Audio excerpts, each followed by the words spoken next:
আবির্ভাবে ঝুঁকে গেল ত্রিভুবন, তার গুণগানে আল্লাহ মাবুদ দরুদ পড়ে সর্বক্ষণ। ইবলিস শুধু কেঁদেছিল, ইবলিস শুধু কেঁদেছিল, সিজদায় সেদিন ঝুঁকলো না। এক আল্লাহ ছাড়া ঝুঁকে গেল সারা জামানা, আল্লাহ ছাড়া ঝুঁকে গেল সারা জামানা। আমার নবীর আবির্ভাবে ঝুঁকে গেল ত্রিভুবন, আমার নবীর আবির্ভাবে ঝুঁকে গেল ত্রিভুবন, তার গুণগানে আল্লাহ মাবুদ দরুদ পড়ে সর্বক্ষণ। ইবলিস শুধু কেঁদেছিল, ইবলিস শুধু কেঁদেছিল, সিজদায় সেদিন ঝুঁকলো না। এক আল্লাহ ছাড়া ঝুঁকে গেল সারা জামানা, আল্লাহ ছাড়া ঝুঁকে গেল সারা জামানা। আমার নবী দুনিয়াতে তাশরীফ আনেন যেদিন, ওই 360টি মূর্তি কাবা শরীফের ভিতরে রাখা ছিল, ইব্রাহিম নবীর যুগের যে কাবা। কিন্তু আমার নবীর আশাতে সেই ইব্রাহিম নবীর কাবাতে কি হয়, এই মূর্তিগুলো কি বলতে থাকে, কবি ছন্দের মাধ্যমে অতি মূল্যবান কথাই লিখছে। দেখুন, তার রূপ চেহারার আরেক জোড়া সৃষ্টি করেনি খোদা, ও তার রূপ চেহারার আরেক জোড়া সৃষ্টি করেনি খোদা। খোদা নিজেই গড়ে প্রেমে পড়ে নাম ডাকে তার মুস্তাফা, খোদা নিজেই গড়ে প্রেমে পড়ে নাম ডাকে তার মুস্তাফা। আর তার তারিফে কলমা কোরআন, তার তারিফে আজান হয়, তার তারিফে কলমা কোরআন, তার তারিফে আজান হয়। 104 সব কিতাবে দিল যে তার পরিচয়, 104 সব কিতাবে দিল যে তার পরিচয়। সে আসার সময় সে এলো ধরায় এমন সময়, তখন খোদাকে কেহ চিনত না। সে এলো ধরায় এমন সময়, তখন খোদাকে কেহ চিনত না। পাথরকে সব খোদা ভেবে করতো তখন প্রার্থনা, পাথরকে সব খোদা ভেবে করতো তখন প্রার্থনা। আর 360 মূর্তি ছিল, 360 মূর্তি ছিল ইব্রাহিমের কাবাতে, 360 মূর্তি ছিল ইব্রাহিমের কাবাতে। আমার নবীর আসার পরে চিড় ধরে সব মূর্তিতে, আমার নবীর আসার পরে চিড় ধরে সব মূর্তিতে। ওই মূর্তিগুলো সাক্ষী দিল, ওই মূর্তিগুলো সাক্ষী দিল আল্লাহ শুধু একজনা।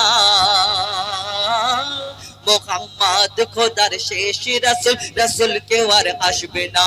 মোহাম্মদ খোদার শেষ রাসূল, রাসূল কেউ আর আসবে না। আমার নবীর আবির্ভাবে ঝুঁকে গেল ত্রিভুবন, তার গুণগানে আল্লাহ মাবুদ দরুদ পড়ে সর্বক্ষণ। ইবলিস শুধু কেঁদেছিল, সিজদায় সেদিন ঝুঁকলো না। এক আল্লাহ ছাড়া ঝুঁকে গেল সারা জামানা, আল্লাহ ছাড়া ঝুঁকে গেল সারা জামানা। ছোট্ট একটি ঘটনা কবি ছন্দের মাধ্যমে তুলে ধরেছেন। কিছু খ্রিস্টান পাদ্রী এসে বলে, মোহাম্মদ, আমার নবী যখন ইসলাম প্রচার করে, দিন প্রচার করে, মোহাম্মদ তুমি এই যে ইসলাম দিন প্রচার করছো, এক আল্লাহ নিরাকার আল্লাহ, তুমি শ্রেষ্ঠ এই দুনিয়াতে, তুমি নবী মোহাম্মদ বলে প্রচার করছো, এই দুনিয়াতে আমরা তোমাকে বিশ্বাস করি না, তুমি মিথ্যা নবী, তোমার ধর্মটা সঠিক নয়। খ্রিস্টান পাদ্রীরা যখন এই কথা বলতে থাকে, আমার নবী সেই খ্রিস্টান পাদ্রীদের ডেকে বলে, শোনো, এই দুনিয়াতে যদি তোমরা এই কথা বলো আমি আমার আল্লাহ মিথ্যা, আমার ধর্ম মিথ্যা, আমি মোহাম্মদ যদি মিথ্যা হয়, তাহলে শুনে রাখো, তাহলে একটা চ্যালেঞ্জ আমি তোমাদের করলাম, কালকে একটা ময়দানে হাজির হব, তোমার খ্রিস্টান লোকজনকে, খ্রিস্টানের যত তোমার ধর্মের যত লোকজন আছে, যত জ্ঞানী গুণী ব্যক্তি আছে, সবাইকে নিয়ে ময়দানেতে হাজির করবে। আর আমি মোহাম্মদ, আমি আমার লোকজনকে নিয়ে সেই ময়দানে হাজির হব। আর কি হবে সেখানে গিয়ে, আমি আমার আল্লাহকে বলবো, যদি আমার আল্লাহ সত্য হয়, এ আল্লাহ আমি যদি মোহাম্মদ সত্য হই, আমার আল্লাহ যদি সত্য হয়, তাহলে তোমার ধর্মটা ধ্বংস হয়ে যাবে। আর তুমি তোমার ঈশ্বর, তোমার গড, তোমার ভগবানকে দোয়া করবে, হাত তুলে বলবে, যদি মোহাম্মদের ধর্মটা মিথ্যা হয়, তাহলে মোহাম্মদের ধর্মটা শেষ হয়ে যাবে, বরবাদ হয়ে যাবে। তাহলে তারা চ্যালেঞ্জ যখন অ্যাকসেপ্ট করলো, গ্রহণ করলো, ওই খ্রিস্টান লোকজনরা ময়দানে হাজির হলো, ভর্তি হয়ে গেল। কিন্তু আমার নবী শুধু 4 জনকে নিয়ে গেল, হযরত আলী, মা ফাতেমা, ইমাম হাসান, ইমাম হোসাইন, এই 4 জনকে নিয়ে আমার নবী সহ 5 জন সেখানে পৌঁছালো, হাজির হলো। সেইখানে সেই দিন কি ঘটনা ঘটেছিল, কবি ছন্দের মাধ্যমে অতি মূল্যবান কথাই লিখছে। দেখুন, কিছু খ্রিস্টান পাদ্রী এসে মোর নবীর সাথে তর্ক করে, কিছু খ্রিস্টান পাদ্রী এসে মোর নবীর সাথে তর্ক করে, বলে আমার ধর্ম সত্য ধর্ম, তোমাকে নবী মানে কি করে। মোহাম্মদ আমার ধর্ম সত্য ধর্ম, তোমাকে নবী মানে কি করে। আর কি হলো, নবী বলে দুই ধর্মের লোক কাল চলো এক ময়দানে, কার ধর্ম সত্য হবে প্রমাণ হবে সেইখানে, কার ধর্ম সত্য হবে প্রমাণ হবে সেইখানে। আর নবী কি বলে, নবী বলে দুই দলের লোক বলবো যে যার খোদাকে, যার ধর্ম মিথ্যা হবে ধ্বংস করে দাও তাকে, যার ধর্ম মিথ্যা হবে ধ্বংস করে দাও তাকে। খ্রিস্টানেরা দল বল নিয়ে সেই ময়দানে হাজির হয়, খ্রিস্টানেরা দল বল নিয়ে সেই ময়দানে হাজির হয়, খ্রিস্টানেরা দল বল নিয়ে সেই ময়দানে হাজির হয়। শুধু আলী ফাতেমা হাসান হোসেনকে নিয়ে নবী সেথায় পৌঁছে যায়, আলী ফাতেমা হাসান হোসেনকে নিয়ে নবী সেথায় পৌঁছে যায়। আর কে প্রথম দোয়া করবে, প্রথম দোয়া করবে বলে, প্রথম দোয়া করবে বলে যখন হাত তোলে আহলে বায়াত।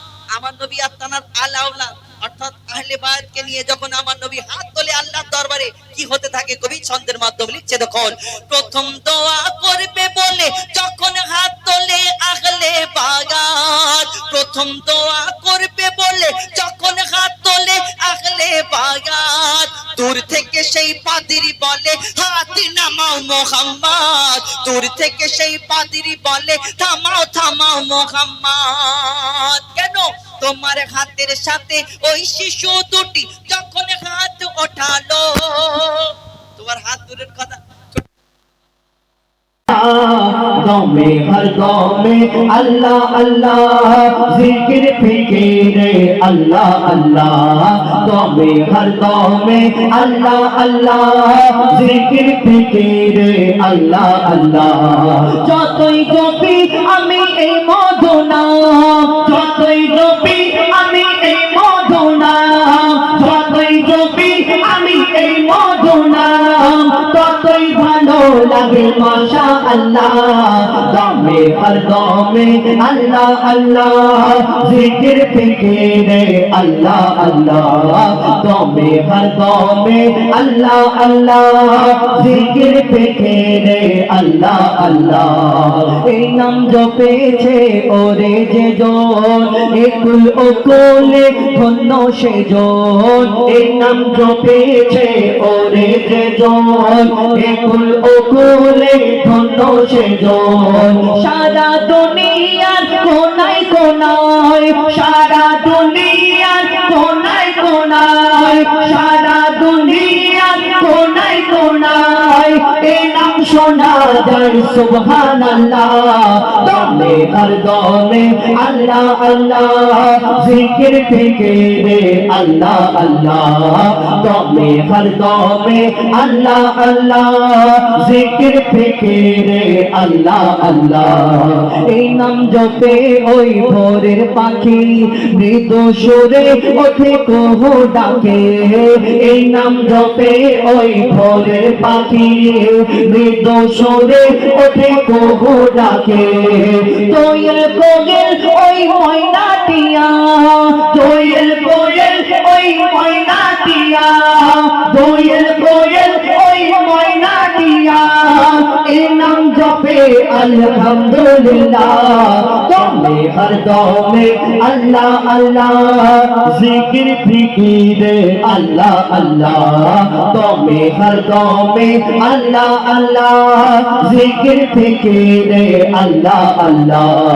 এই নামে আছে এত মধু যত ডাকি বাকি থাকে শুধু, এই নামে আছে এত মধু যত ডাকি বাকি থাকে শুধু মজি বলে ওই নিরাশ দিলে, মজি বলে ওই নিরাশ দিলে, মজি বলে ওই নিরাশ দিলে, এই নামে শান্তি জাযাকাল্লাহ। দমে হর দমে আল্লাহ আল্লাহ, জিকির ফিকিরে আল্লাহ আল্লাহ। দমে হর দমে আল্লাহ আল্লাহ, জিকির ফিকিরে আল্লাহ আল্লাহ। দমে হর দমে আল্লাহ আল্লাহ, জিকির ফিকিরে আল্লাহ আল্লাহ। যতই জপি আমি এই মধু নাম, যতই জপি আমি এই মধু নাম, যতই জপি আমি এই মধু নাম, ততই ভালো লাগে মাশাআল্লাহ। দমে হর দমে আল্লাহ আল্লাহ, জিকির ফিকিরে আল্লাহ আল্লাহ। দমে হর দমে আল্লাহ আল্লাহ, জিকির ফিকিরে আল্লাহ।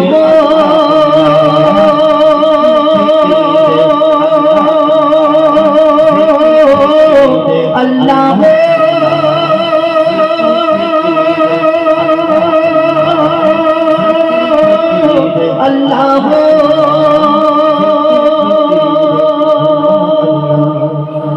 নারে তাকবীর, নারে তাকবীর।